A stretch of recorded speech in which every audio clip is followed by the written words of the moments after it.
We are live, I believe. I'm just let people come in here real quick.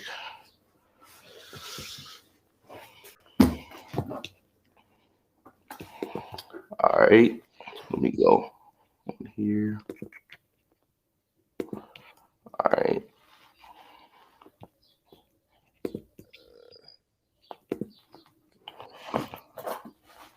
All right, we got a couple people in the chat. What's up? What's up?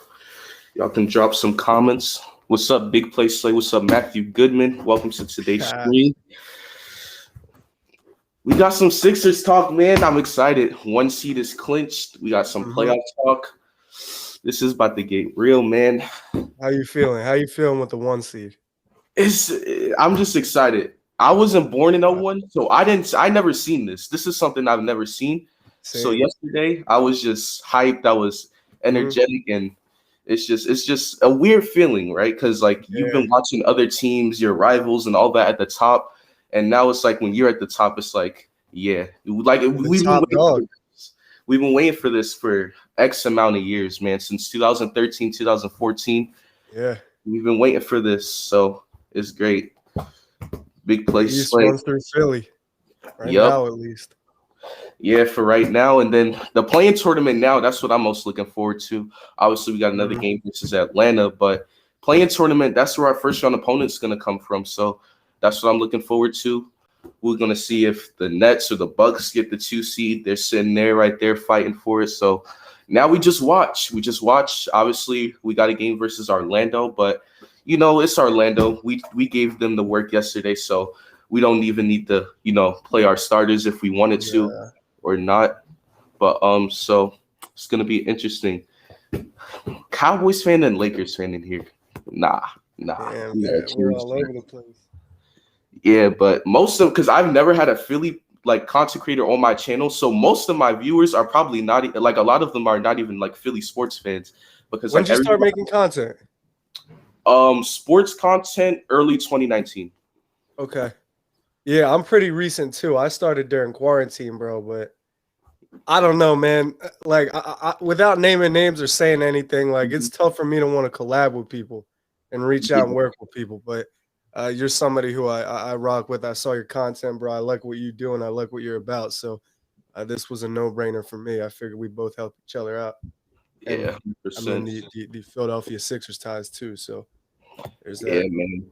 Look, I'm open to collab with anyone, but hey, man, it is what it is. What's up, Karam? I'm not a Philly sports guy either. Yeah, like I said, a lot of my viewers aren't actually Philly sports fans because, like I said, I do my Sixers content, and all my collabs are with our opponents or Eagles opponents. It's like I always do it with opposing teams. So now it's like, all right, let's get into the Philly content world because I see a lot of guys around and stuff. But so it's cool. But for the people who don't know where you are, where could they find you? Where could they see these breakdowns that I see every week, basically? So on YouTube, it's just my name, just Brock Landis. I don't know if that's anywhere on the screen, but it's just Brock Landis on YouTube, BrockLandes.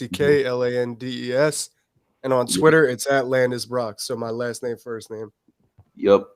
Yeah, your channel link should be pinned in the comment section. There's both of our Twitters somewhere around here.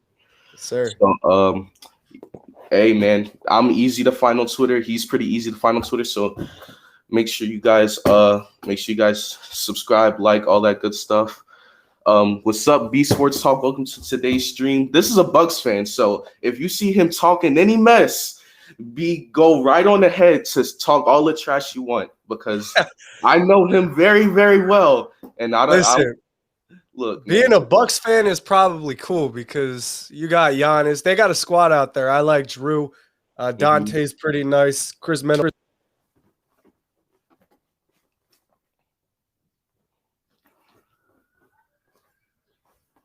Turn your mic up a little bit.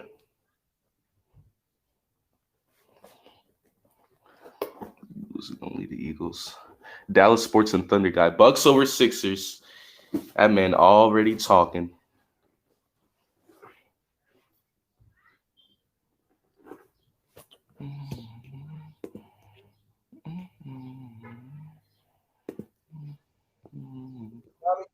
Yeah, I can hear you. There you go. My mic cut out. But it's all good. But yeah, we got. See, I look with the Bucks. they got a good squad, and I don't hate the Bucks the most in the East is obviously the Celtics, but look, the Bucks, they are a threat to us more than the Celtics this year, so it's going to be a little bit trash talk between the Bucks fans. All right, but before we get into all the Sixers talk and a couple of questions, let me see, put some comments up here. Big Place List says, Brock, you can talk trash if you want. Bucks fans are no, yeah, man. Yeah. Yeah. Okay. So who's Matt rocking with? Is he rocking with an NBA team, or he's just flaunting the Dallas Cowboys in the chat? I don't know. Matt, what is your team? Oh, I actually talked to him the other day about this. Matt, if you can drop your team in the chat. He says his team's in the playoffs though, but he's a Cowboys fan. That's all I know. He's Thunder. He's Thunder.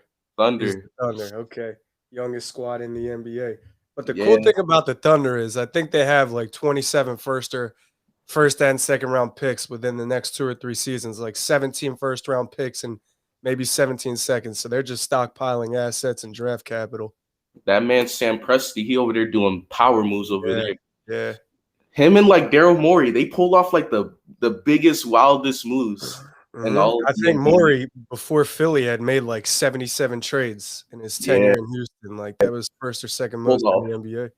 Pulled off getting Chris Paul, Russell Westbrook, James Harden, all that stuff. It's kind of crazy because that's why the trade deadline, I was like, I was watching the Sixers because I'm like, what is Daryl Morey going to do? Is he going to go after Kyle Lowry? Is he going to be aggressive? But obviously we went after George Hill. What's up, Tropical Mayhem Spurs fan in the chat? We got Blake Slade, who's a Lakers fan in the chat.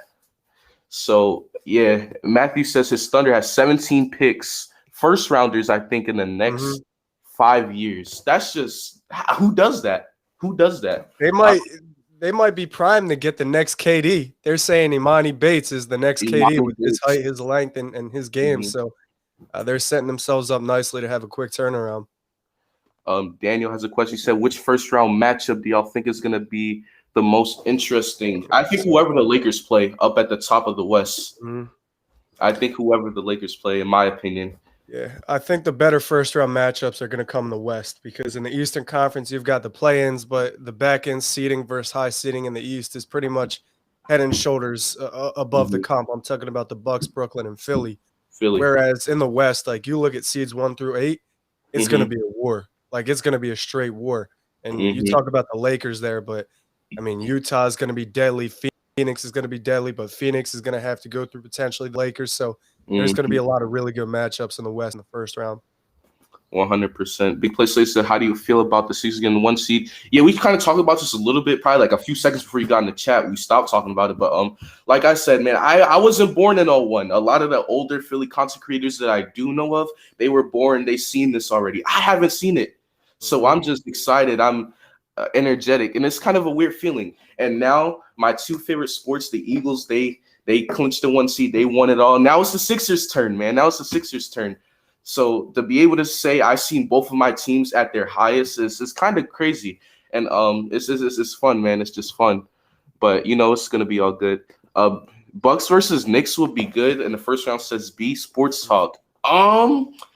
The Knicks are definitely going to give a fight, but when it comes down to it, the Bucks, I just feel like the defense of the Bucks, I would just really love it over there with Giannis and Holiday being one of the best duos defensively. When you talk about an interior and a perimeter defender.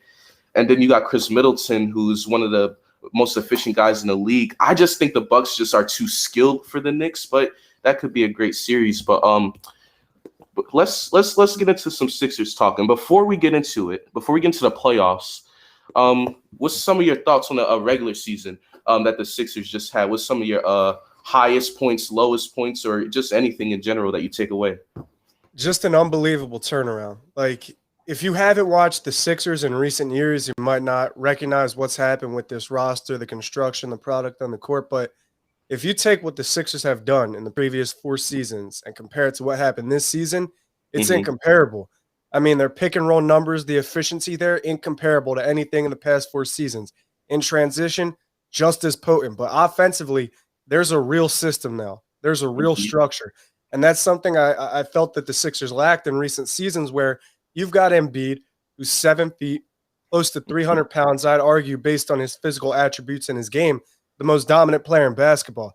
Running your Mhm. offense through him should be a no-brainer, except when Brett Brown was in charge of what was going on the floor and the personnel wasn't necessarily perfect around him, you had a lack of cohesion, like a lot of guys not knowing what they should be doing, not knowing where their shots should be coming from, not knowing Mhm. who to pass to in what situation. But now there's a legitimate system that caters Mhm. to the talent on the roster. So the offense runs through Embiid. His usage is close to 35% for a reason.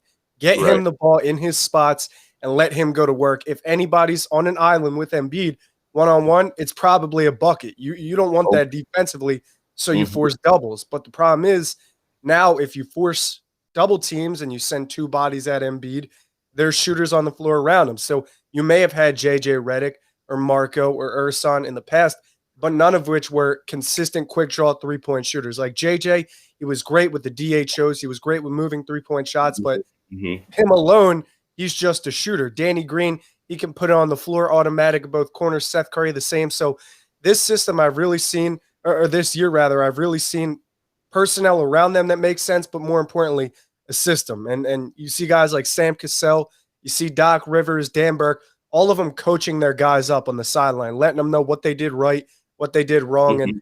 that's been really refreshing. Another thing, like you might look at Tobias, who's around 21 Mhm. points per game, borderline 50, 40, 90 from the field, Mhm. 3-point free throw. And you're like, is Doc a magician? Like, why is his game at this level? What did he do in the Right. offseason? Why is he so efficient?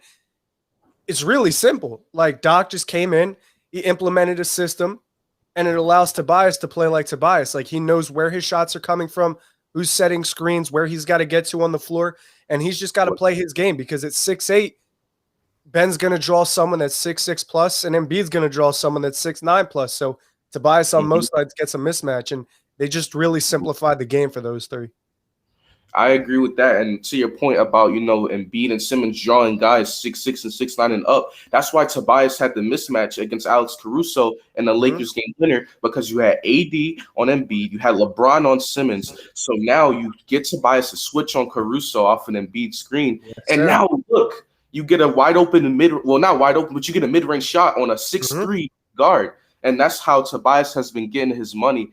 But someone in the chat, the Bucks fan, says only Giannis can go 1-on-1 in Embiid. And honestly, if there's any defender physically that can go up against Embiid, Rudy Gobert already showed that he couldn't do it. I think it could Little be. boy. Rudy Gobert got 40 and 19 on his head, and he got his shot blocked at close to the end of the game. Look, man, if it's anyone who can physically challenge Embiid, it has been Giannis over the last few years. Obviously, Al Horford, he had that 1 year where he did good against Embiid. But other than that, it's been Giannis. Maybe sometimes, we have guys like Andre Drummond who might have a good possession against Embiid, but it never holds up throughout the course of the game. And maybe Giannis can go 1-on-1 with him on some possessions, but through the course of the game, I don't see anyone in this NBA day and age that can.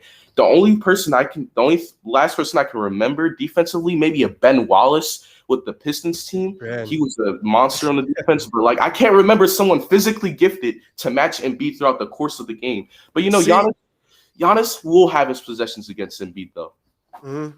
The thing with Embiid that poses problems for defenses now is that in years past he's taken more layups than mid-range shots or vice versa, but this year he's set a career high for mid-range makes. And you might ask, why is that significant? Well, if Embiid is making the mid-range shot like 12 to 15 feet out at like 50, 55%, that's essentially a layup. So you've got a guy that maybe 1-2% of players in the league can defend within 5 feet of the basket.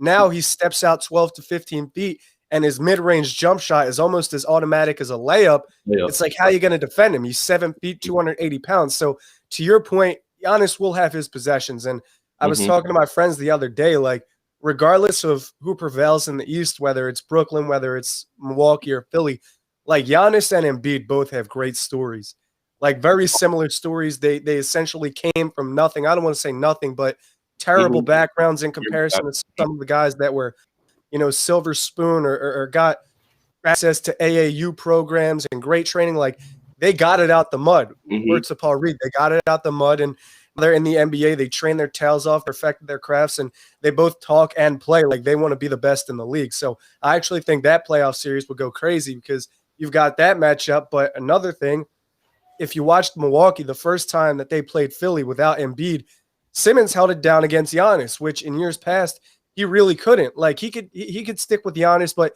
Giannis was too big, too fast, too strong. Now I think Simmons put some weight on. He's holding it down more defensively in the post, and in that first game, in the first half, Simmons essentially neutralized Giannis, but the Bucks just ate Philly alive in the fourth in an OT because Giannis kept drawing Dwight or Tobias or Danny Green, and anytime that happens, it's a bucket for Giannis. Right, especially with the Dwight. And I want to talk about the Dwight before I start getting to the playoffs. Dwight Howard, man, when he's on the court and he's not in foul trouble, the best backup center in the league, and it's not even close. This guy, his intensity on defense has been amazing this year, and his offensive rebounding ability in certain situations has been key. I think I really love Dwight on this team, and it just seems like we have a good mixture this season with Dwight Howard, George Hill of the veterans, and then we have guys like Embiid, Simmons, Shake, and Matisse who are the young guys. We got a good mixture of the veterans and the young guys, and I think Dwight is going to be a key piece to us going on this championship run because of what he brings on defense, on the offensive and defensive board, and then just the veteranship. So I actually appreciate the Dwight Howard acquisition in the offseason by Daryl Morey. I mean, you got to love it for the veteran minimum. It's unbeatable. Like, nobody's going to give you that at the backup center position this season, period, let alone for $2.5 million when 8 other guys on the roster have more expensive contracts. And I really like that combination of youth and veteran presence because Doc Rivers alluded to it a little bit. Sometimes if you have too much youth in the playoffs or too much inexperience, there's going to be a culture shock that guys really don't know how to adapt to. But now it's really scientific if you think about it. Like, Daryl Morey has ties to Dwight Howard. Sam Cassell and Doc Rivers coached together. Dave Yeager coached in the Western Conference against some of the players that he's coaching now and against Doc Rivers. Dan Burke and Popeye Jones, 2 of the assistants for the Sixers, both coached together in Indiana. George Hill and Danny Green played together for a season in San Antonio. Danny Green played together with Dwight Howard. Tobias Joe and Ben, Shake Milton, they've played together for 2 seasons now. So it's a lot more scientific than you think. And winning basketball, it's a lot harder than just throwing 5 guys on the floor and getting the product that you desire. A lot more has to go into it. It's the scary hours, the practice, the chemistry, picking dudes up in the locker room, the energy on the bench. So I really think the Sixers have a beautiful combination of all that this year. 100%. B Sports Talk as a Bucks fan again. He said something good though. He said Hill is an amazing vet on this team, and I agree with that. George Hill has been through a lot of teams. He's been kind of what you would call a journeyman, but he is going to be a guy who's going to get some playoff minutes, who's going to kind of be a mentor to the young guards on his team, guys like Matisse Thybulle, guys like Shake Milton, Korkmaz, guys like that are young guards that are going to get a lot of playoff minutes, and that's going to be here in the future. You know, that's going to be our main guys off the bench. George Hill's been through it all. He's been the guy off the bench. He's been starting guard in the playoffs. He's been through it all. So I like that. I like the George Hill acquisition in the middle. Obviously, Kyle Lowry was like the big guy that we all wanted. But, hey, sometimes you got to wait a little bit. You got to wait to get what you want. And we can let's see if Daryl Morey go after Dwight Howard in this offseason, though. Yeah, I think the problem with that trade was Serrano's asking price was too high, and that's what Daryl Morey kind of alluded to, and I understand that. Like, the thing I said, if the needle is moved far enough, you don't need a needle mover. So, in other words, if you already have a trio that the front office and the coaching staff thinks can win the championship, and defensively they're the second or first best defense in the NBA, like, you don't need a needle mover that much. So, you don't have to mortgage your future assets. I think they have something in Tyrese Maxey, a really productive guard potentially in a year or two. Matisse Thybulle defensively, he's a grenade. You throw him into the opponent's offensive game plan, and he blows it up. So you're talking about not only mortgaging future assets, but immediately, like, how much more does Kyle Lowry move the needle than Matisse Thybulle and Tyrese Maxey potentially do? Because if you lose them, then if Maxey gets playoff minutes, that might be 6-8 buckets there, change of pace in 10 minutes. If you lose Matisse Thybulle, then that makes your matchup with Brooklyn and Milwaukee a little bit harder defensively. So for the immediate future, I don't think that trade made sense. And I think that's why they didn't do it. But to settle for George Hill, I think it's getting what Kyle Lowry gives you for a fraction of the cost in a sense, because he's still going to be that calming presence. He's still a high IQ basketball player. He's still going to shoot it if he is the Rock with 5 seconds on the shot clock. He's played with superstars, like he played with Giannis, he played with LeBron, he played with Paul George. So he understands what it takes to win. And he's been in the playoffs, I think, 11 or 12 straight seasons. And that's what you need in the locker room if you're trying to win. Yeah, I did not want to lose that defense with Matisse Thybulle. I'm just glad we didn't give up Thybulle. And then Maxey, man. I want to talk about him right now, and I want to talk about his playoff minutes. How much playoff minutes do you think Tyrese Maxey actually gets? He's been playing well lately. So a lot of Sixers fans have saying that they want to see him get more playoff minutes as he has progressed through the season.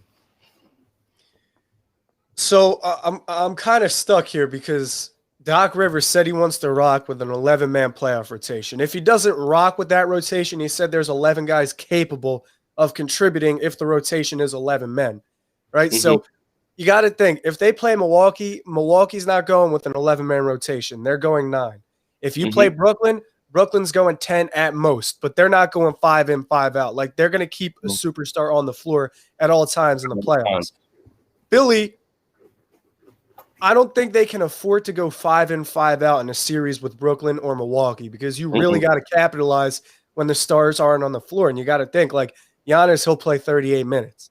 Embiid, he'll play 38 minutes. Simmons, Tobias, they'll play 36, 38 minutes on most nights in a battle. So there's really only 10, 12 minutes for a backup to play. If that's the case, they're playing 38 minutes a game. So my question is, like, do you trust Tyrese Maxey over Shake Milton? Because Shake Milton would be the next combo guard, 2-guard off the bench in those 10, 12 minutes. So I think Shake in those situations will get the 10, 12 minutes. But if Shake has one of those games where he's going 1 for 5, he's got 2 turnovers, like, you got to give him a short leash, pull him, and then put Maxey in there and see what Maxey could do. Change pace, find teammates, create shots. So I don't know right now how many minutes Maxey gets. I will say if they play like Atlanta, if they play the Knicks, maybe if they play the Pacers, Washington, whatever, you can run a 10, 11-man rotation and Maxey will play. But if you play Brooklyn, if you play Milwaukee, there's going to be a shorter leash. And I'm not sure Doc really trusts him yet. But that's not to say in a year or two Maxey won't be a problem, because I think Maxey's going to be a hooper. He's showing a lot of potential. He's not only showing a lot of potential, but he's so aggressive driving to the rim. Like, he's driving to the rim like he has a purpose, like somebody stole his lunch money or something. He drives to the rim with a purpose. I just want him to be confident in his jump shot, continue to improve on the jump shot, continue on the handles. I'm not asking him to be like defensive player of the year, but, you know, obviously there's some room for improvement on that side of the ball. But I just think not yet for Tyrese Maxey. I don't want to rush him into things that he doesn't have to get in. Shake Milton already has a year of playoff experience, 2 years with this squad. He knows how to run the offense with Joel Embiid. So I think just let it be Shake Milton for right now. Obviously, Matisse Thybulle, that defensive edge. And then Korkmaz also has to get minutes. We got to think about him being arguably our best shooter off the bench. So we got to think about how we're going to get him into the game plan, because when Seth Curry and Danny Green are out, Furkan has to come in. And we got to I want to talk about that. Like, how do we get Furkan into the game plan as far as coming off the bench? Because, like I said, once Danny and Seth come off the court, the shooting has to come from somewhere. And we can't force Tobias Harris or Embiid to shoot threes, because we want them to be where they most comfortable in the playoffs. So where do we fit Korkmaz in this offense in the playoffs? So I saw a second unit that I think Doc is going to roll with in the playoffs towards the back end of or more so the front end of the 8-game winning streak. It was against OKC in the 2 Atlanta games before Korkmaz got hurt. But the unit was George Hill, Shake Milton, Furkan Korkmaz, Matisse Thybulle, plus a big. Doc called it a small lineup plus a big. And I think he was peppering them and getting them ready for a playoff series because, like I said, I think you can afford to go 10-man rotation in 10 to 12 minutes against a team like New York, Indiana, Washington, etc., and Milwaukee, Brooklyn to an extent. Like, if you have a comfortable lead, if you're not playing from behind, then you probably can go 1 unit in, 1 unit out. But I think that second unit played really well together, and it's a really dynamic second unit because you think you've got George Hill and Shake Milton who can both dribble, put it on the floor, create shots for their teammates, initiate the 2-man game. But also, if George Hill's doing that, Shake can play off ball and shoot. And also, George Hill can play off ball and shoot if Shake's doing that. So you've got 2 ball handlers that can shoot, You've got Matisse Thybulle, who's multi-positional on defense, so he can guard a 1, 2, or a 3, really, and a big in Dwight. So if you insert Korkmaz in that lineup, it's perfect. He doesn't have to dribble. He doesn't have to do too much. He doesn't have to run the 2 or 3-man game. He's just got to be in spots on the floor, a corner, a wing, in transition, pulling up, and letting it fly. And it's that simple. And I also think that if Philly cuts their rotation down, you're going to need three-point shooting on the floor, like you said. So if Seth and Danny aren't on the floor and you're rocking with Matisse, you're rocking with Joe, you've got Ben and Tobias on the floor, to your point, you want Joe getting one-on-ones. You want Tobias getting one-on-ones. You want them where their game is predicated. You don't want to force them into being three-point shooters. So if you have those 4 on the floor, that's a tough defense. Like, that's brutal defensively. That's unforgiving. You need a shooter with those 4. So if Danny and Seth, if they're burned out, if they got their minutes already, Korkmaz by default is the next best shooter there off the catch. Right. So I think he makes sense in that situation. Yeah, 100%. You see some of the comments.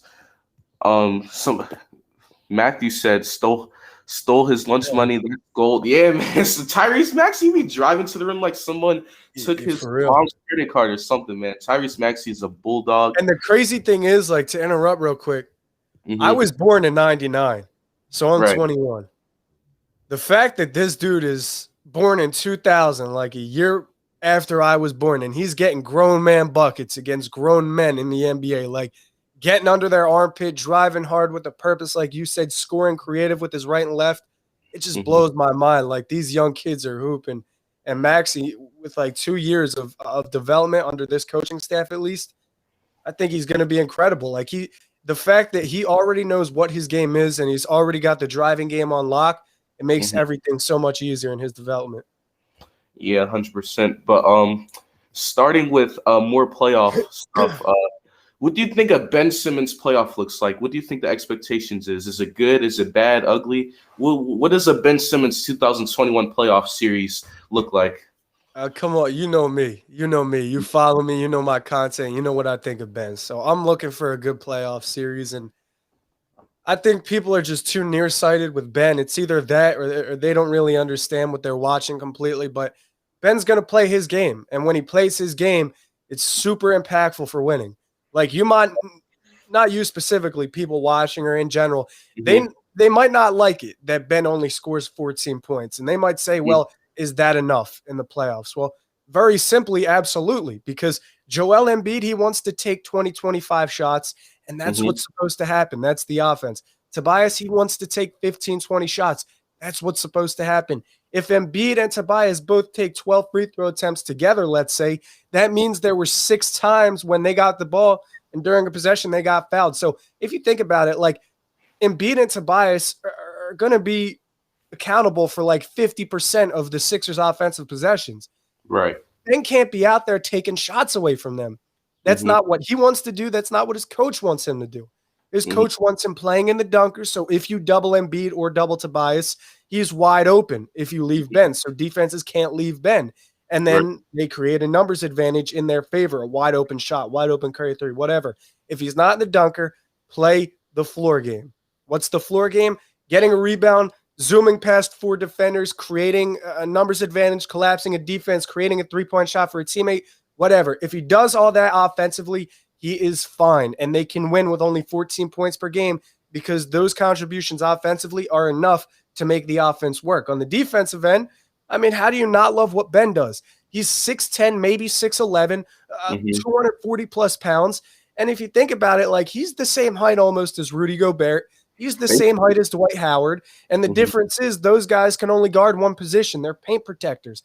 But Ben, at that height, essentially, can look at your point guard or look at your power forward and say, all right, I'm going to check them and do it well. So having a guy that your coach can be like, yo, Devin Booker's got 10 straight. We need you to strap up. All right, coach, I got it. Or, yo, this like LeBron's got 8 straight buckets. Go guard LeBron. All right, coach, I got it. Having that defensively, it's so rare. Like, there's only 3 or 4 guys that can do that in the league. OG Anunoby, maybe Lou Dort a little bit. Matisse Thybulle, Kawhi, Giannis a little, but it's so rare. So if Ben just plays his game, which is what's going to happen, he'll impact winning, and he'll impact winning a lot. 100%. Big play system. Matisse Thybulle was a defensive clinic. Oh, 100%, man. Matisse Thybulle, he's one of my favorite players on this team, man. I know we got Ben, Joe, Toby, all of them guys, but Matisse Thybulle is one of my favorite guys. On this team, man, just the defensive intensity that he brings to the table. And one thing I want to point out about Matisse Thybulle, he put Devin Booker in a jail cell, locked him up. Just all of the above. Anything you can do defensively, Matisse Thybulle did. Block, steals, chase them around the court. Usually, the way Devin Booker was running away from Matisse Thybulle, you would have thought that Matisse Thybulle put a gun to his head or something like that. Booker was running around trying to get open, and usually when guards do that, the defender gets tired. But Matisse wasn't getting tired. He was chasing him around for 25, 30, 35 minutes straight. And Matisse Thybulle, man, he does that against everyone. He's going to chase you. He's going to run. I never seen a guy block a three-point shot so much more than Matisse Thybulle. His wingspan is long, and he has mad hops, so he blocks the three-point shot very well. So, and a reason why I want him on the court so much is because that's going to limit the three-point shots of the Brooklyn Nets. It's going to limit guys like DiVincenzo and Holiday from shooting on the Bucks. It's going to limit Trae Young from shooting on the Hawks, guys who we could potentially play in the playoffs. Matisse Thybulle limits three-point shots. Matisse Thybulle and Ben Simmons on the court at the same time, you're basically making 0 3-pointers on the Sixers if they're on the court at the same time. And Matisse is just a magician on a defensive end. You talking about blocks, steals, passing lane, on-ball defender, help defender.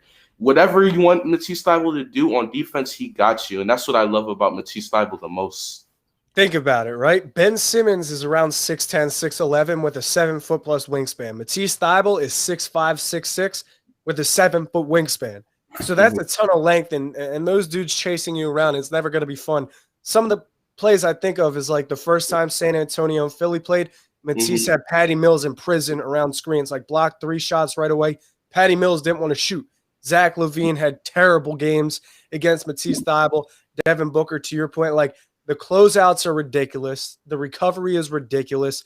The pursuit angles are ridiculous. And in my opinion, like 2 pillars for winning a championship would be chemistry and defense. The third would be offense and execution on that end. But I think the Sixers got both of those on lock, and it starts with defense. That's their identity. So Matisse, while the offensive game isn't there yet, and you like him to shoot maybe 38%, so he can potentially start and actually space the floor and have a respected shot. But if he never develops that, it might not matter, because defensively he's a generational talent on that end.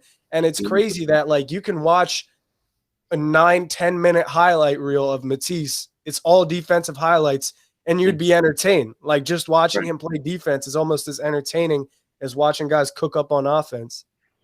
Yeah, 100%. Big Play says it's undeniable that Ben Simmons is aggressive. He tries to also impact the game by making other players better and playing competent defense and creating mismatches. That's 100% true. His game is based off of, all right, how do I get Joe his shots inside the post? How do I get Tobias his shots around the mid-range area or wherever Tobias wants his shots? How do I get wide open threes for Steph Curry? And the way that Ben Simmons does that well is, like you said, sitting in a dunker spot. If you double Joel, you got Ben wide open for a dunk. But then if you want to put a guy on Ben, he's drawing an extra defender when he's driving to the rim. When he's driving, he passes it out. You got a wide open Danny Green in the corner, and that's one thing people don't seem to realize. Ben Simmons, the reason why, and I even had this issue before I had to kind of look at it. I'm like, why does Ben sometimes drives, looks like he's about to go and score, but then he passes it? And that's because when you have a freight train at 6'10" with his speed and basketball IQ, you have to come in and jam on them. That's when Joel's defender,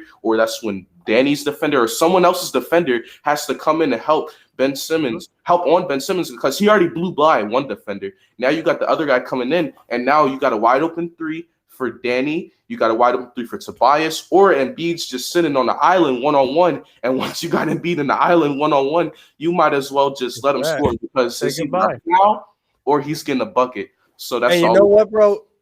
Like, I watched your Ben Simmons video, and that's partially why when you reached out to collab with me, I was like, say less, because you have an understanding of the game and what players are doing on the floor. And because of that, like, I respect your opinion. I appreciate you. So, there are times when he does it where you're like, bro, you got to yam that. Like, you're right there. It's a mismatch. You're down 2. You got to yam that. But at the same time, you've got to also understand the way the modern NBA works. Like, a 3-point shot is just more valuable than a 2-point shot to the players, the coaches, us when we watch. So sometimes Ben will just penetrate so deep and collapse the defense so far that he has options. Like he could just quarterback the offense. And that's what Julius Randle's doing this season in New York and why he's been magnificent. So a lot of people don't really care about the assists, and they might think assisted three-point makes don't matter. But ultimately, that could be an offensive identity, and it's super impactful because you're talking about a 40% three-point shooter shooting man-to-man with a guy in his face compared to shooting with a guy 5 feet off of him. And that's a night and day shot opportunity for a three-point shooter. So I think players around the league would love to play with Simmons because, like, think about it. Embiid, like I said, he wants 20, 25 shots. Like, he's not going to shy away. He wants to take as many shots as possible. I'm okay with that. That's what the Sixers want. But you got to think, right? If you take Ben off of the Sixers and put someone like Bradley Beal on the Sixers, and I'm not saying Bradley Beal wouldn't be magnificent on the Sixers and he wouldn't alter his game, but just think about it, right? Simmons is completely fine taking 8 shots a game, playing in the dunker, warning defensive attention, spreading the rock, and letting Embiid get his 20, 25 shots. You put Beal on the Sixers and he shoots, let's say, 20 shots a game. Well, that's 10 less for Embiid. Do you want to take the ball out of Embiid's hands 10 more times a game? I wouldn't want to. Doc wouldn't want to, and Embiid wouldn't be happy with that. So you think about that, and also the defense Ben gives you. I just think he's going to be incredible in the playoffs. 100%. And the only thing else I want to see from Ben is flashes of what we saw from the Pacers game 2 or 3 games ago is when Embiid is out and it's your time to score, go ahead and drop 20 for us. Go ahead. Give us 20 when Embiid's off the court. And that's all I wanted to see him do. I wanted to see him, all right, well, when Embiid is out, now you're the guy on the team who now you can get more shots because that's 20 and 25 shots off the floor. That's a guaranteed 25 points with 10 free throw attempts from Embiid when he's off the floor, when he's injured or whatever, out for sickness, whatever. That's 25 shots off the floor. All right, now Ben, go get yours. And he did that in the Pacers game. Obviously, we didn't close out the game, which is disappointing, but that's what I like to see from Ben Simmons on the offensive end. And another thing is, too, all the three-point shots Ben Simmons doesn't take, he's passing it out, and he's passing it to a better shooter, and it's making them. His assist to three-point rate was the best in the league last year, and we didn't have a good three-point shooting team last year. None of them.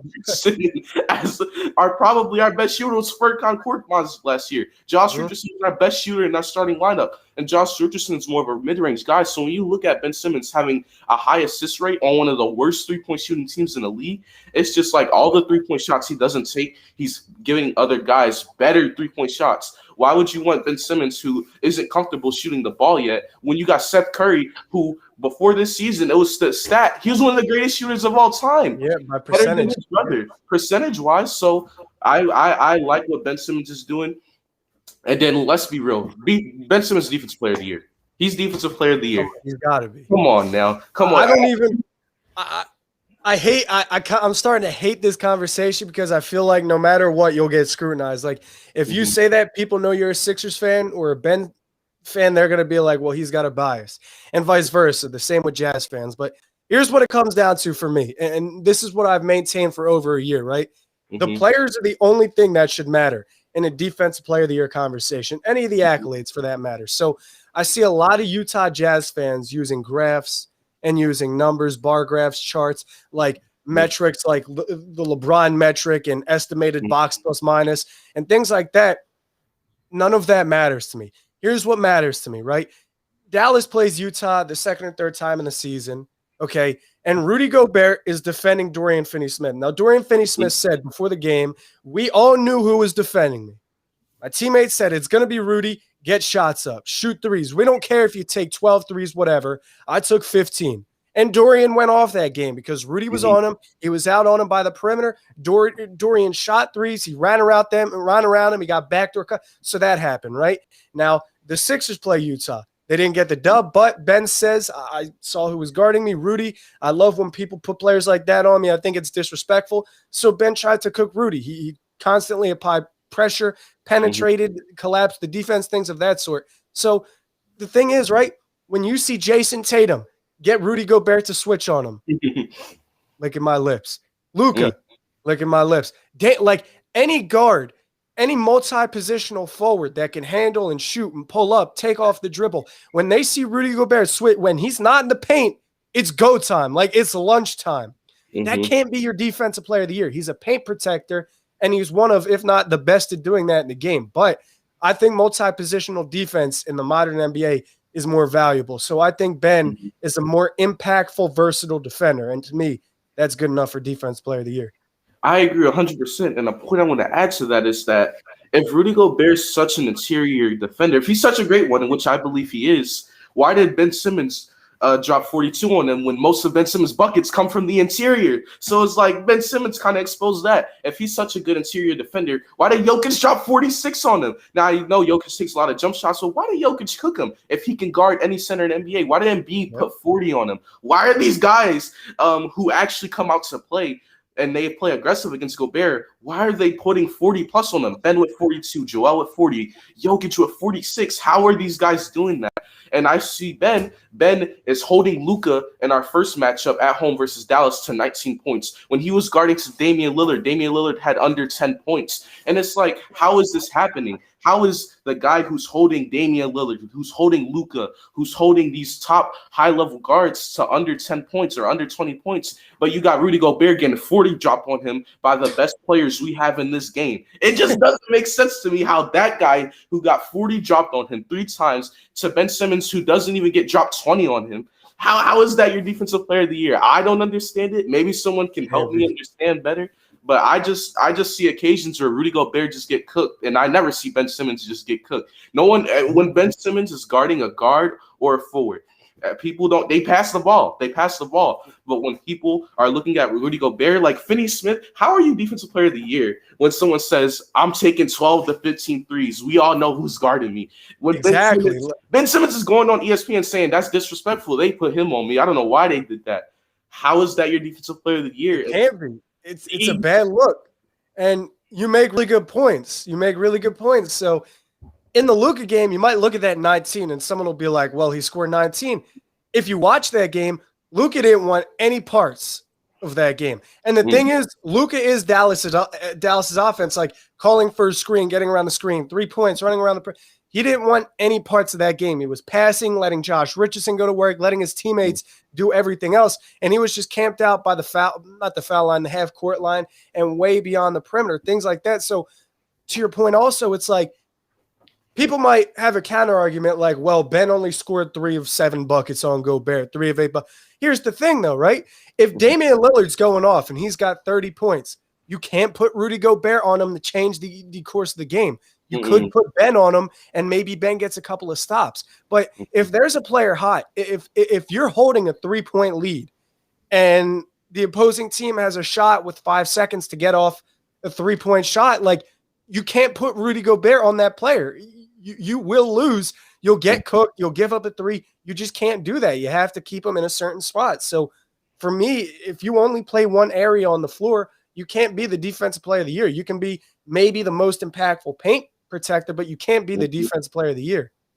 100%. And Matthew Goodness says, yeah, I mean, people like hating on Ben Simmons. And just because he doesn't shoot the basketball, I mean, just because you're so mad at a guy, another human being, because he doesn't shoot the basketball, you can argue that Ben Simmons is elite in every other category but a jump shot. And you can't even argue it. It's the truth. Like, the truth, yeah. In the past 4 seasons, he's assisted 200 plus 3-point makes. The only other players to do that in the past 23 years, so over 2 decades, his company is LeBron, Chris Paul, James Harden, John Wall. So that's playmaking. As a playmaker, he's top 5, if not one of the best playmakers in the game. Defense, we already told you what happens defensively. So in my mind, like, here's the thing with Simmons. His game is already 75% complete.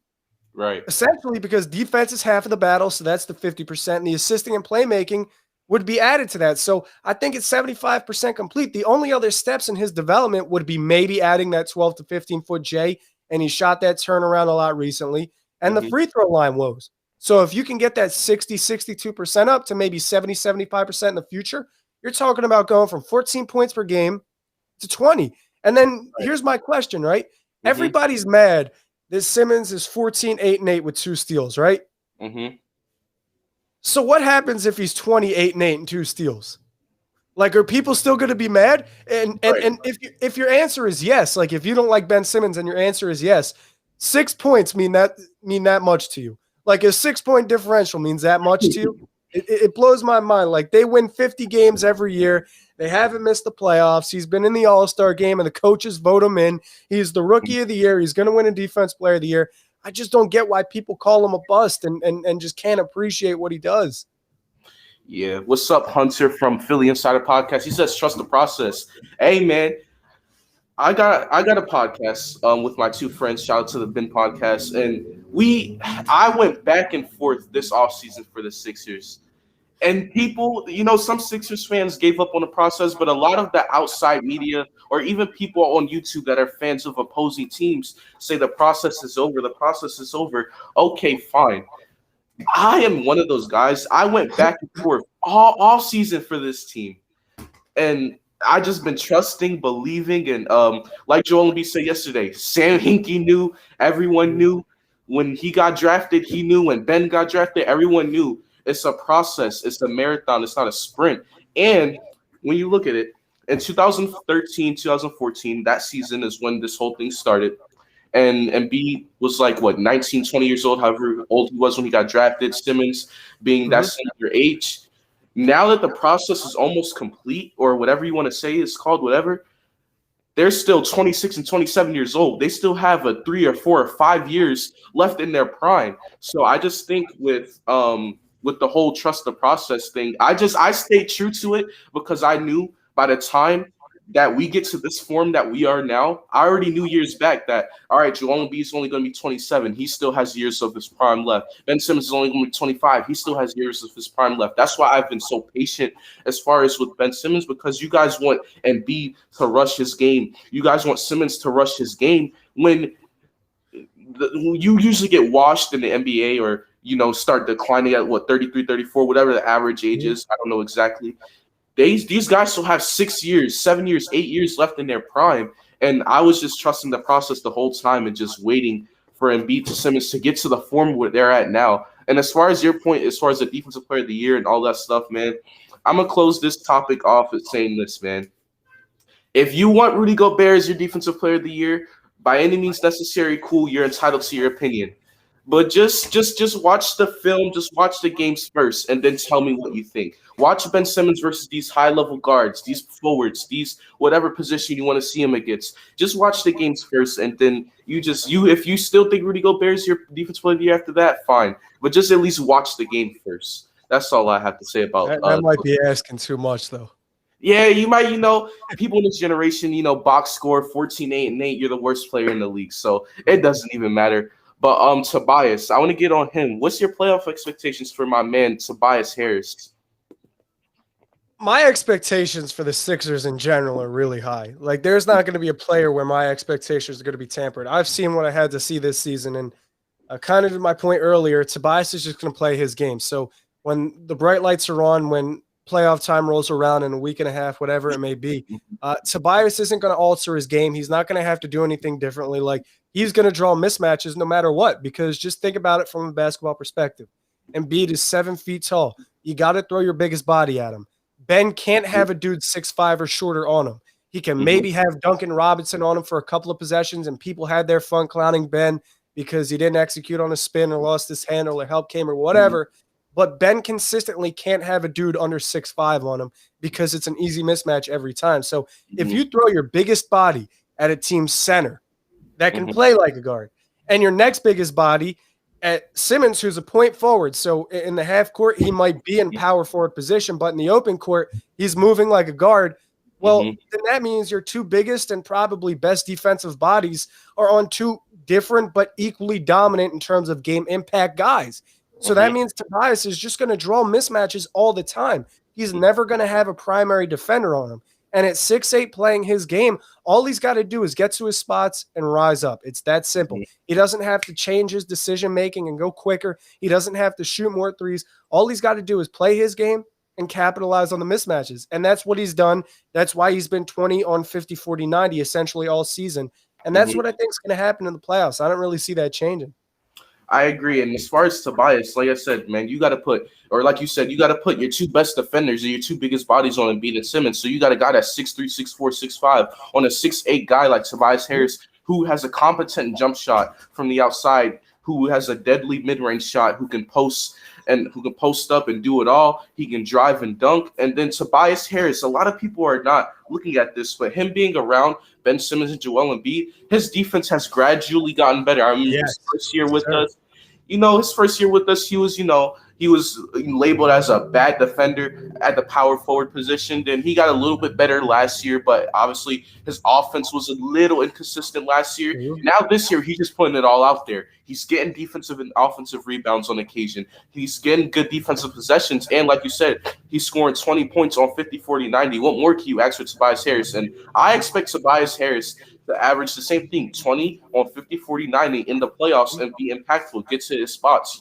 And he doesn't have to rush his game when he's going to be having James Harden and Kyrie Irving defending him, or when he's going to be having guys like Dante DiVincenzo on the Bucks defending him.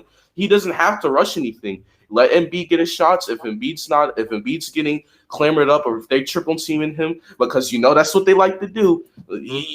Tobias can just get to his shots easily because you're leaving someone open. You're going to leave Danny open. You're going to close out on him. You're going to leave Seth open. You're going to close out on him. You're going to get back on Ben to the dunker spot. You're going to double Joel, and now you have Tobias there left, just eating you up. Rather it's in the mid range, rather it's in his comfortable 3-point spots. It's just amazing to watch Tobias Harris on the offensive end. And his defense has gotten better, 100%. What I was going to say, too, is I saw somebody today bring up his playoff struggles, playing on a poor team before Philadelphia, and then in Philly struggling with his shooting percentages. But you got to really understand how the game changes based on role definition. Last year with Brett Brown coaching, a lack of a system, a lack of cohesion. 2 years ago, my apologies, where they took the Raptors 7 games. You have Ben Simmons handling the ball all season in the regular season, and then come playoff time, taking the ball out of Ben's hands and putting it in Jimmy's hands and not running any two-man game. Tobias is showing up, not knowing where the hell he's going to shoot at, not knowing who's passing to him, where Embiid's supposed to be. But this year, he shows up in his pregame fit. He doesn't have his basketball shoes on or nothing. He knows what's going to happen every single game. He knows where the Sixers want Embiid. He knows where Embiid's getting the ball, where the doubles are going to come from, who's open when the doubles are coming, who's setting a screen for him, how much space he has around the screen. So that just changes everything from a player's perspective. Now he has that clarity of, okay, I know what I'm supposed to do. I'm just going to play my game. It's a grown man's game. He's 28. He's a vet. He's not a child out there. So when the bright lights are on come playoff time, I think Tobias is going to do what he's been doing all season. Big Play Slay says, but my only concern with the Sixers is sometimes they're streaky. They can get hot, have streak, and then have games where they can get streaky and that won't cut in the playoffs. My thing as far as the Sixers being a little streaky is more the bench than the starters, because the bench will have one game, like yesterday against Orlando, where the bench had a pretty great game against Orlando. They held it down in the fourth quarter. And you've seen a good game. You see that against other teams as well. You see that in the last Wizards game, the game B got injured. The bench held it down. You see these games, and then with the bench against teams like Indiana, where in the third quarter we only scored 14 or 13 points. It's just unacceptable. So as far as the Sixers being streaky, I think that's more of a bench problem. I think that's Furkan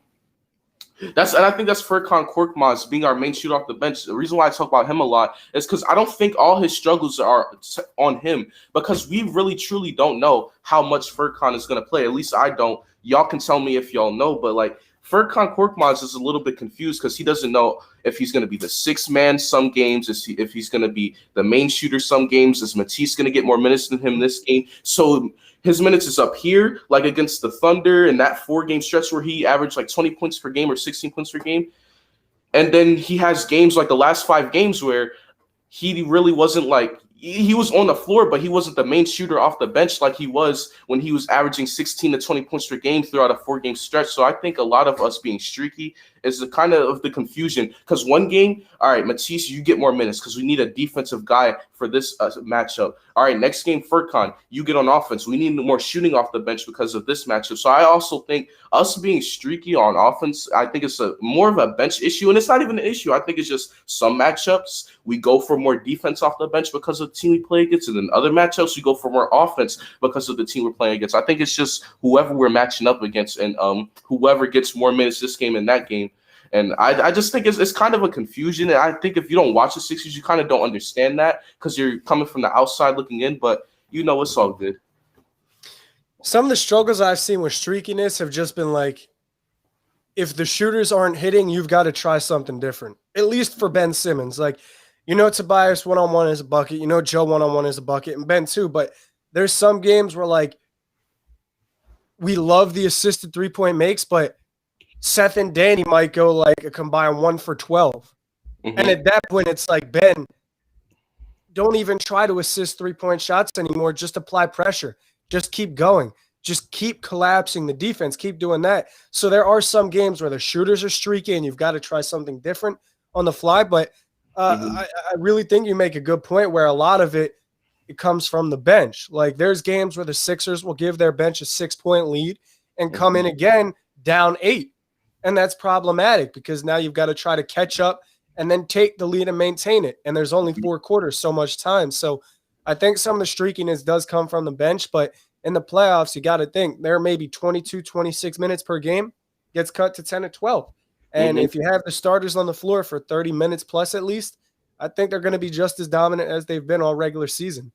I agree. And I think I think our points per game as a team will get better because like I said, the bench is where obviously your bench is usually where your less scoring and impact comes from offensively. With that getting cut from 22 bench minutes to 10 bench minutes a game, our starters are going to be on the floor more. Our starters are going to be taking shots. And Embiid, instead of taking 22 shots, will be taking 25. Tobias, instead of taking 18, will be taking 20.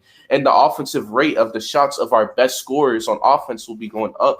And like I said, the streakiness is just, it is what it is.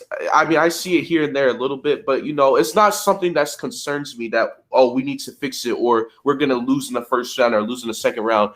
I think, like I said, once the bench minutes get kind of cut and, things get straightened up, I think things will be fine. But I've heard a lot of the outside media recently saying that we haven't been winning games the way that they want us to. We went on an 8-game winning streak recently. And people are saying you're not winning games the right way.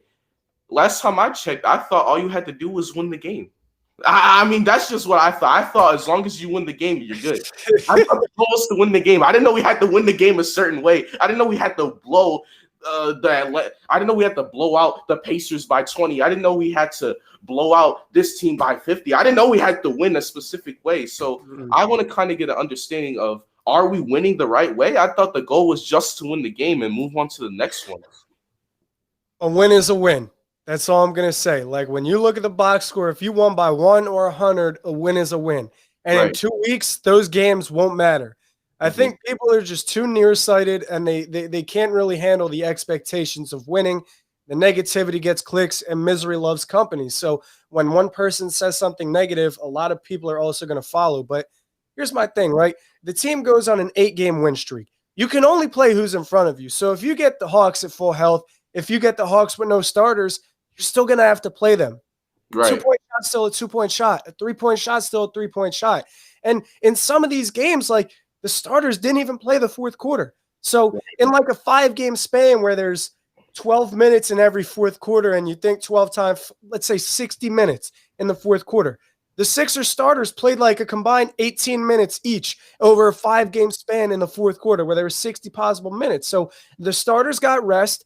They came and beat the hell out of teams for 2 quarters, took off a little bit in the third, and stayed out the whole fourth. I don't understand why people were mad about that. You prioritized health.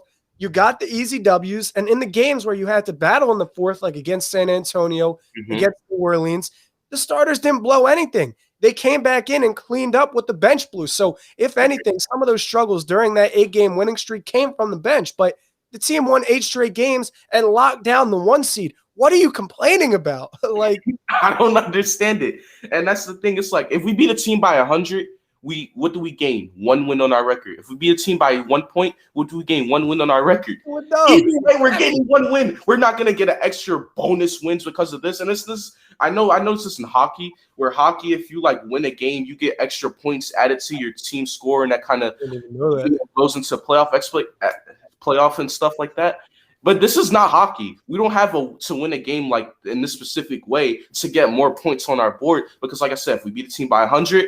that counts as one win. And if we beat a team by 1 point, that counts as one win. Either way, we're gonna go out that night with one extra win, whether we win by 50 or 100. And the games against San Antonio, I mean, how are you gonna? I feel like even though San Antonio wasn't healthy, and yeah, that might be true, but we forget they have the greatest coach of all time. You think they're just gonna sit down and slouch against the Sixers bench when they have an opportunity to have a good game? And that's what the Spurs did. And I give credit to Spurs because Greg Popovich, that's how he coaches his team. No matter the skill level of his team, he will fight to the end. And that's what the Spurs did. That's what the Pelicans did. And I think and at the end of the day, these guys are NBA players. As bad as we can say that the Pelicans and the Spurs were this year, they're still NBA players. We still have to respect them as NBA players that are going to go out and try to spoil some things to the Sixers because all they were doing was really playing spoiler. I mean, I know the Spurs are in a playing game, but all they're doing is playing spoiler, trying to get a couple losses on the Sixers record, whatever.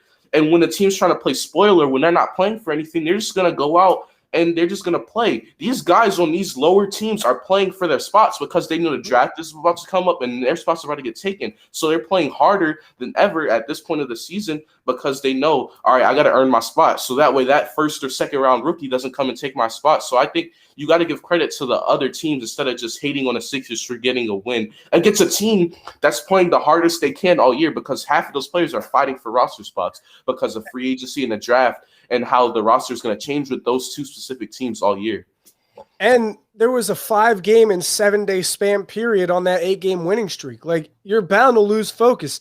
You're bound to lose a step if you have to play that many games in a week span. It's just the way the scheduling was. Like, you've got to travel and things of that sort. So instead of, like you said, either giving the other team a round of applause or at least celebrating the 8-game winning streak like the Sixers did what they had to do, they didn't plant their food, people were mad. And I think it's a different story under Brett Brown. 5 games in 7 days against bottom-dwelling teams potentially. I'm not sure the Sixers go on an 8-game winning streak under Brett Brown. They might go 4-4. Like, they might go 5-3, but they might not be perfect. This year they've been good. They have the best home record, and they have the best record in the NBA after leading after the half. So, I mean, what are you going to complain about on an 8-game winning streak? Yeah, I just, like I said, personally, I don't get it. Maybe they just see something I don't. But at the end of the day, it's all good. We went on the 8-game winning streak and we locked up the 1 seed. But you know, that's all good or whatever. But let's get into the big dog, the guy in the middle, the general of the team, the staple, the face of the franchise, whatever you want to call him. What's the expectations for Joel Embiid this playoffs for you? I'm thinking crazy things about Embiid in the playoffs. I really am. Like, there's nights when I reflect on a Sixers game or break down the film and I watch Embiid and I'm like, this is – I don't want to jump the gun, but you're looking at GOAT potential here. Maybe not the greatest of all time. That's a reach, but at least career trajectory. Like, he'll be in company with some of the GOATs sometimes when I watch Embiid. And I'm inclined to think that he's going to turn up and take it to a different level in the playoffs. I think his experiences in the postseason, while they've been heartbreaking, are the experiences you need to really mold a winner. Like, that adversity really molds a winner. Losing to Toronto the way they did, getting swept and bounced by Boston, and hearing all that slander, being told that you and your teammate, who have been fantastic together, couldn't play together for all 4 seasons you've played with them.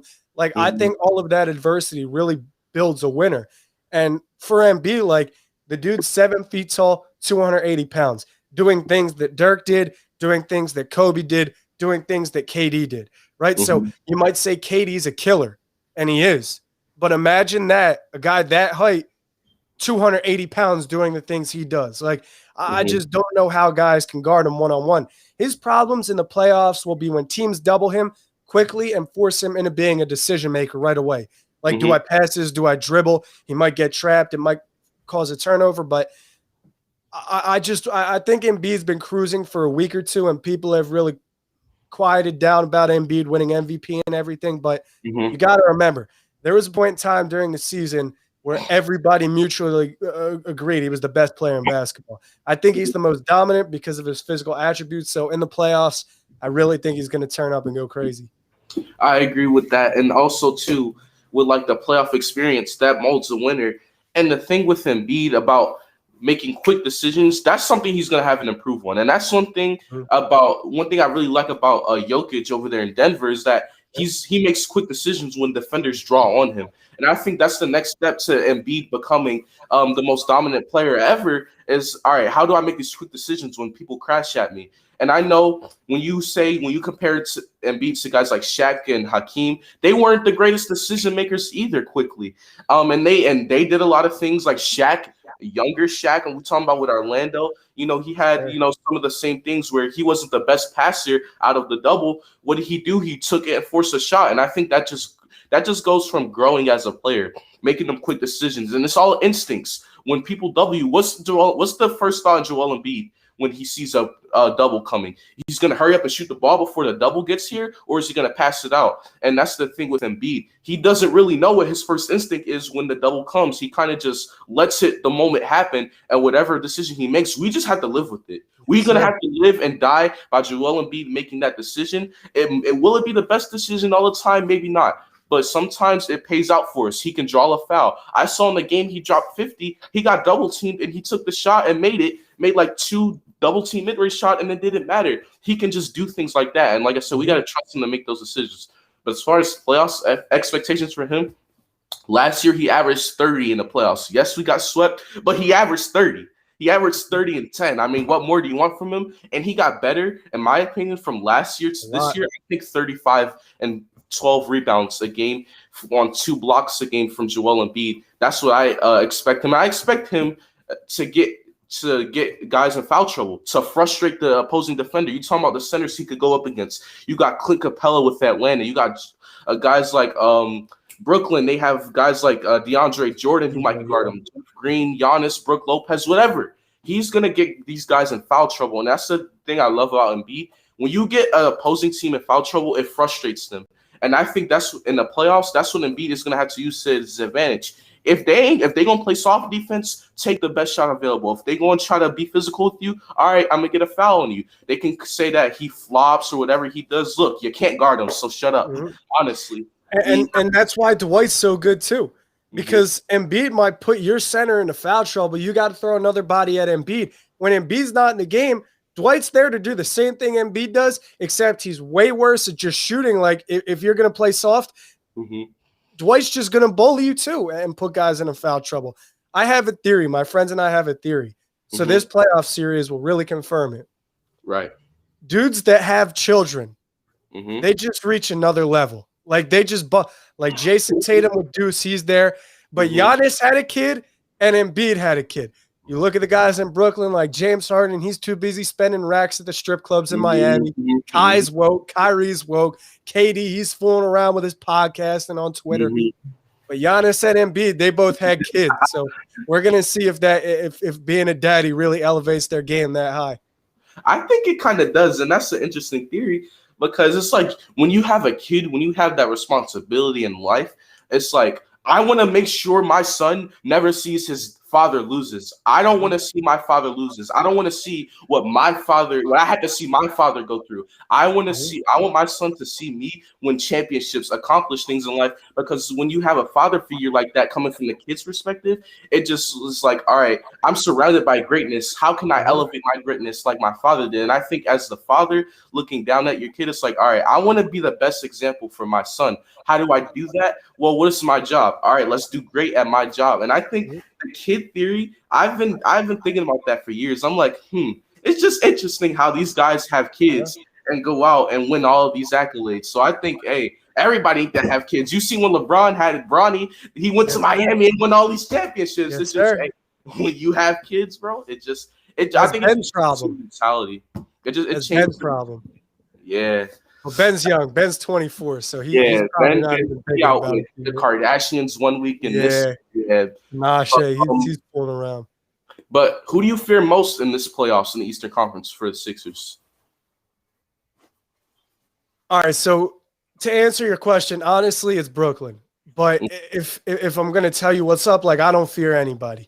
If you're scared, just say that. Everybody is food. That's my mentality.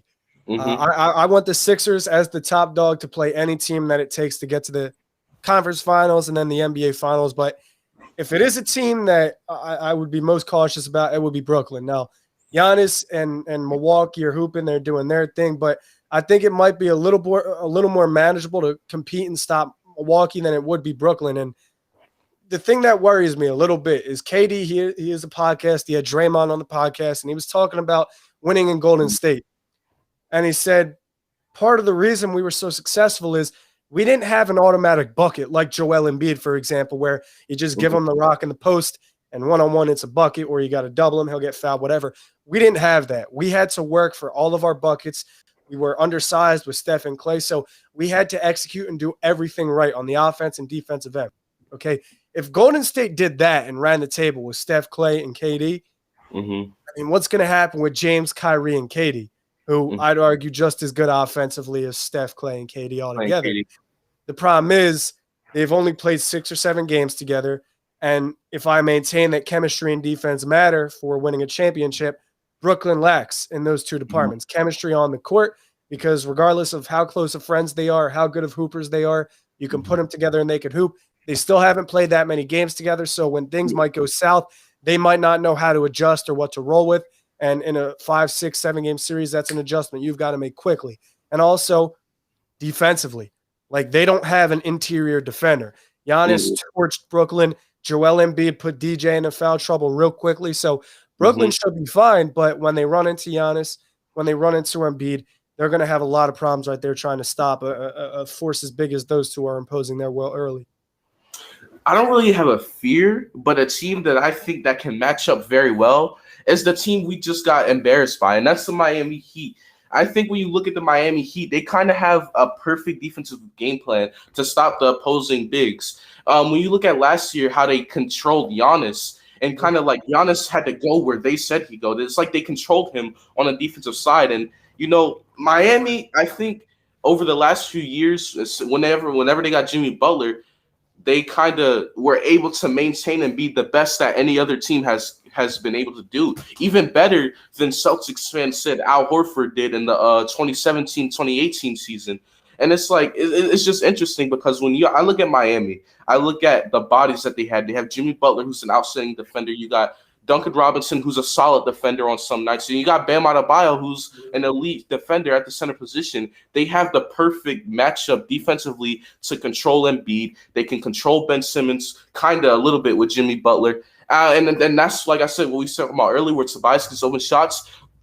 At that point, that's where Tobias has to take over. And I think Miami does a great job at going to the double team, switch defense, and they kind of are good at running around, closing out on opposing three-point shooters, running the zone that they run. I think Miami opposes the biggest defensive threat to the Sixers in the Eastern Conference. The Bucks also have a good defense, but I really don't have, like I said, a fear. But like it's teams that I say, ooh, they can match up with Embiid, or they can match up with Simmons or this player on our team well. And then offensively, obviously, that's just Brooklyn. I mean, they have one of the best offensive triple threat big three offenses of all time. They probably have the best scoring big three that we've seen. Obviously, we had the Celtics, we had the Heat. You can say the Bulls with Jordan and Pippen and Rodman were a big three.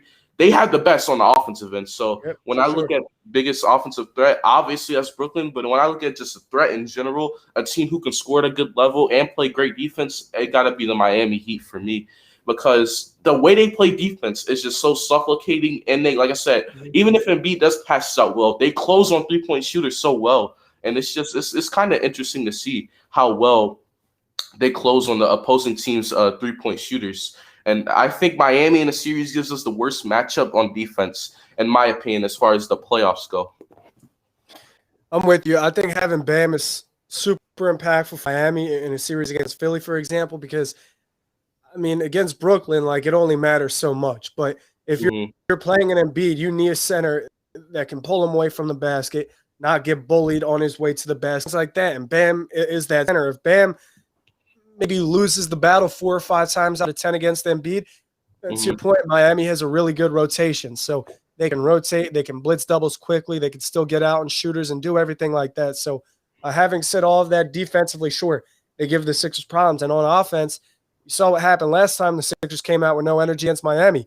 They got blown out. Jimmy Butler hit 3 threes early. Ty Hero hit 4 off the bench early. Mm-hmm. If you go down against the 3-point shooting team with no energy, it's almost impossible to come back in the game because they're just going to come down, keep firing away threes, and create separation on the scoreboard every possession. But also, like you said, in other words, everyone's food. Like you don't fear anybody. Everyone's food. Let's bring it on. Let's get going. Yeah, as far as that, man, I just like I said, it's not anybody that says, "Oh, I'm not backing down from anyone this season in playoffs, especially us being the top dogs." But one of the last questions I have today is, how do you feel because I feel it. Do you feel that the Sixers get a little disrespected by the media or the mainstream media or the big sports fans out throughout the world? How do you feel about that? 100%. They get disrespected and underappreciated by national media, by local media, by fans of the team, by fans of the players. I mean, you probably know just as little as I do about why. Like, I mean, I kind of understand with Ben. He's the most polarizing player in the NBA. He doesn't interact with the fans too much. He's very stoic, doesn't show too much emotion off the court or on the court, rather. Doesn't have that jump shot that everyone desires. So, and I could kind of understand why people don't like him. But the hate he gets, the hate Embiid gets, like the constant scrutiny they're under. Doc Rivers gets underappreciated. People are disrespecting Doc and what he's done with the Sixers. They call the Sixers frauds. I don't know where it comes from. I really don't. But I will say probably them, LeBron in his days with Miami and Utah right now are like the three most underappreciated, most hated fans or players, I should say, in the NBA. 100%. What's up, Isaiah? Shout out to Isaiah, my guy. He's another YouTuber. He's not a Sixers fan like us, but he's a Lakers, Niners fan. He had a great live stream yesterday on YouTube. Has over like 600 subscribers now, so that's good. And Matthew Goodman says Embiid is Shaq with a jumper. I think Embiid has attributes of so many players. When you look at the one-legged fadeaway with Dirk, when you look at the pull-up mid-range, he did a little bit like KD. When you look at the footwork of Olajuwon, when you look at the Euro step he's added in the last 2 years of his career, when you look at Embiid, he has shades of everyone. And Embiid is what I call, and what I kind of view the game myself as the student of the game. Embiid is the student of the game. He looks at Dirk. He said, all right, I want to add that one-legged mid-range shot to my arsenal. All right, I want to add that pull-up mid-range jumper at the high post like Kevin Durant. All right, let me do that Euro step like Hakeem did, or let me do this hook shot, or just whatever. Embiid is a student of the game. And one thing I like about Embiid is that he's willing to learn.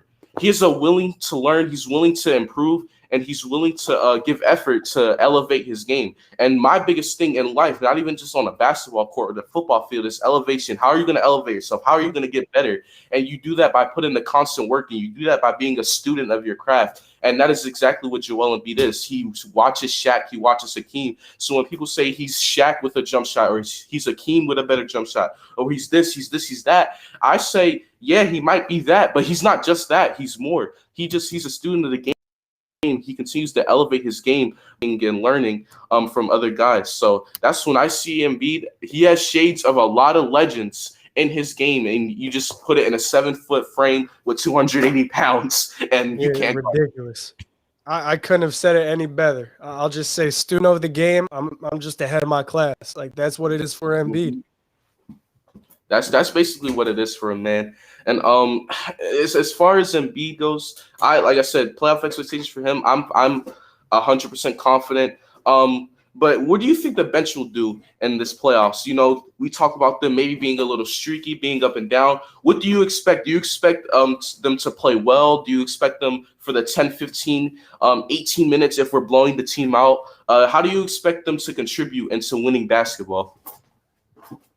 I mean, look, Doc has these boys tight, and there's a bunch of masterminds on the coaching staff that really have these boys tight. And Embiid said it in his post game yesterday. In the regular season, especially towards the latter half, the last few weeks, you can afford to maybe take a couple plays off defensively, be less engaged, make a mistake that doesn't come back to bite you. But in the playoffs, everything has to be down to a T. You've got to perfect everything and execute perfectly on both ends. And I think having said that, Doc kind of gave these guys a longer leash in the regular season, but in their 10, 12, 14 minutes on the floor, they know they've got a short leash. Every single possession has to be done with a purpose. Like, this person's getting a bucket. We're running this. Defensively, we've got to hold it down here. So because of that, I think the bench is going to be okay in the playoffs too.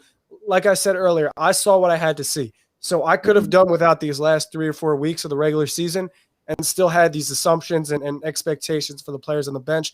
I think in less minutes, like you cut that 26 to maybe 12 minutes, they're going to be firing away. Like that's not enough time for Dwight to really get into foul trouble. He's just going to apply pressure, be on the glass, do his typical thing. And I think having said that, like George Hill's been there before. He's been there for a decade plus in the postseason. He knows what he has to do. And the coaches, the guys there, they just have a championship DNA. If they come with energy, the energy is going to follow. So a player like Shake, who really hasn't been there before, a player like Maxey, if he's in a situation there, Korkmaz, they're just going to follow the energy. And if the vets come with that, the players come with that, I think they should do fine in the playoffs.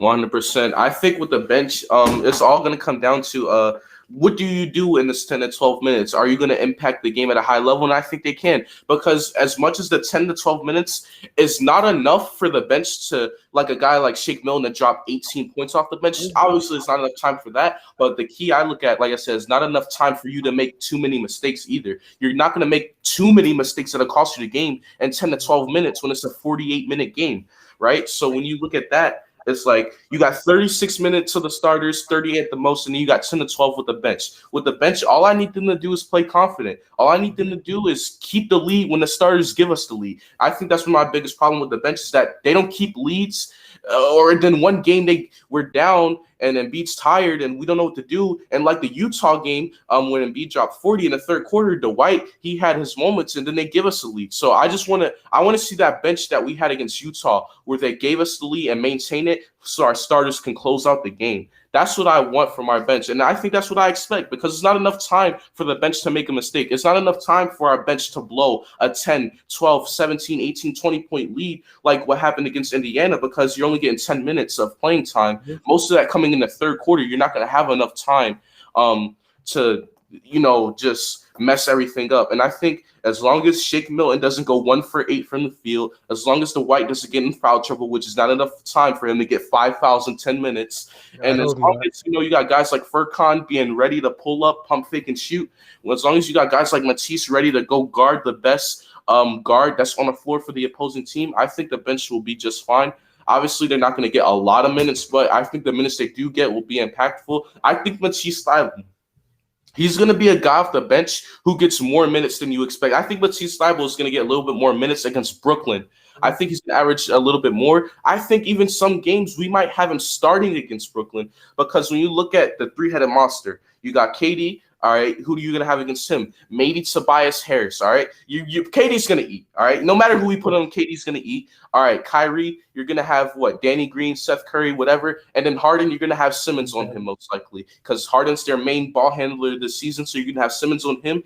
Now on Kyrie, I don't want Danny Green on Kyrie. I don't want Seth Curry on Kyrie. I want Matisse Thybulle on Kyrie. So maybe if Danny Green, for maybe just a game or two, if Brooklyn the game before got hot on offense, and all right, we'll start Matisse for the first 5 minutes until Kyrie gets off the court. That's what I want. I want Ben Simmons on Harden. I want Tobias on KD, but Kyrie's going to be their X factor. I believe he is the third guy of the big three as far as skill level, and I think that's where Matisse is going to have to make his money, and I just think that's where Matisse will. As far as all the ball handling stuff that Kyrie Irving does, when I look at Matisse, he gets the ball. He plucks the ball out of your hands when you try to do fancy stuff. So that's why I want Matisse Thybulle. And when it comes to the bench, I expect a guy like Matisse Thybulle to get a lot of minutes in a Brooklyn series, even starting some games. So that's what I expect mainly from the bench, is to not mess anything up, be consistent. And like I said, as far as Matisse Thybulle, he's the main guy I'm looking at defensively in a potential Sixers-Brooklyn series.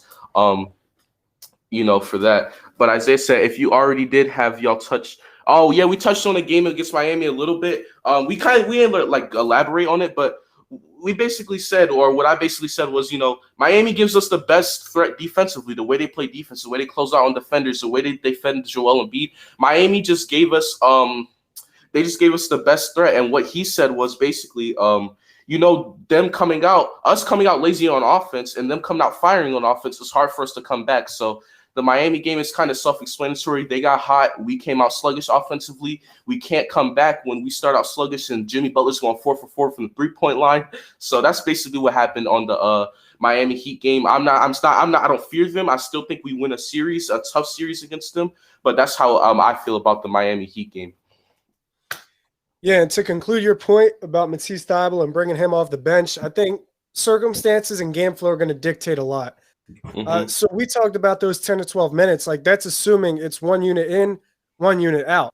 But there could be situations where Doc and the coaching staff stagnate minutes. So you might see Shake and George Hill playing with Embiid and Tobias, something like that. And then it kind of tampers your expectations of what the bench has to do. But ultimately, for guys 6 through 10 or 6 through 11, if they rock with an 11-man unit, all you've got to do is just come out with energy and execute. That's the most important part. You don't have to play beyond your game. You don't have to do too much, play hero ball. All you got to do is come out, execute, and play with energy. And about Matisse Thybulle, like, I honestly think in a Brooklyn series, he'd be the sixth man.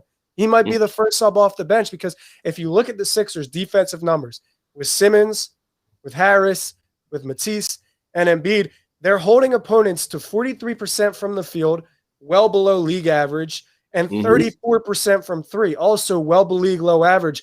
Like you said earlier, you've got Ben and Matisse on the perimeter roaming around out there. You're not going to do great from three-point land. So I think there's certain situations, and game flow will help dictate it too, where Matisse might be that sixth man. The thing about Brooklyn, the thing about the Clippers, LA, is that if you have players like Kyrie, KD, James, LeBron, AD, whatever, for the most part, they're going to get theirs. Like, you can't stop a player like that. You can only slow them.